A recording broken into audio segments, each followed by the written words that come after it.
শুক্রবারের দিন মানে অনেক কাজ।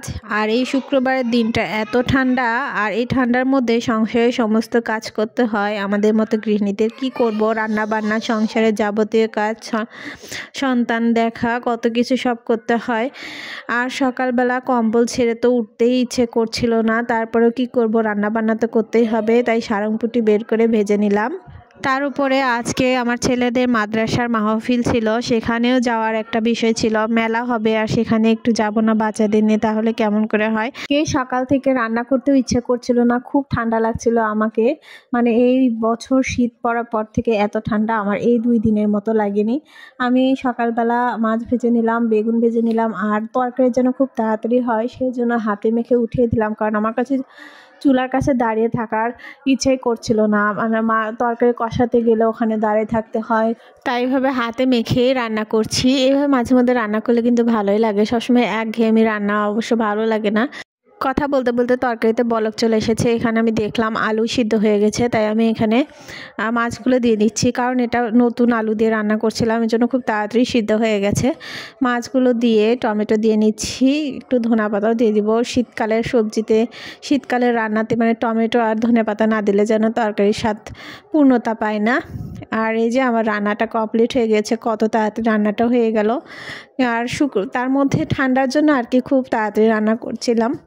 আর বিকেলবেলা যেহেতু ছেলেদের মাদ্রাসা থেকে আজকে মাহফিলের আয়োজন করেছে চারবাড়ি মাদ্রাসার, তো মাহফিল দেখতে যাব না তা কি হয়। আর আমি আসলে পান খাওয়ার জন্য গিয়েছিলাম, কিন্তু পানের দোকান বসেনি আজকে, ঠান্ডার জন্য মনে হয় বেশি একটা দোকানও দেয়নি, খুবই কম দোকান।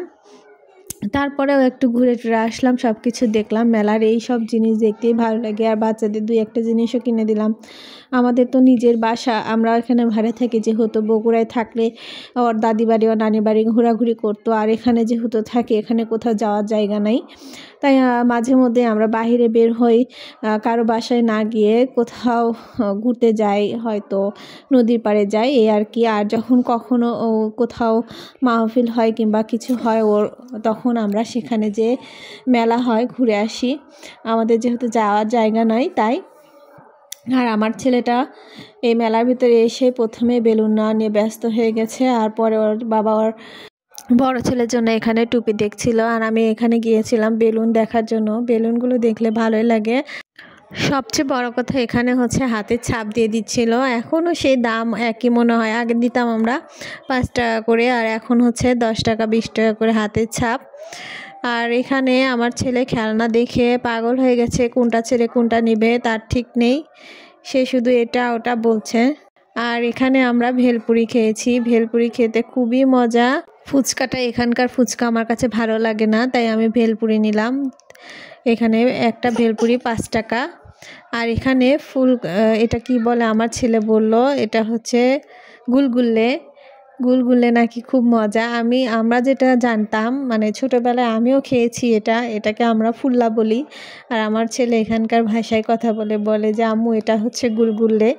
সেই গুলগুল্লের আমি একটু ভিডিও করে নিলাম। গুলগুল্লেগুলো দেখতে কত সুন্দর লাগছে, তেলের ভিতর দেওয়ার সাথেই ফুলে ফুলে উঠছে। আর এখানে কিছুক্ষণ থাকার পরে খাওয়া দাওয়া করে আমরা বাসায় চলে এসেছি, আর এখানে ভিডিওটা শেষ করে দিচ্ছি। সবাই ভালো থাকবেন।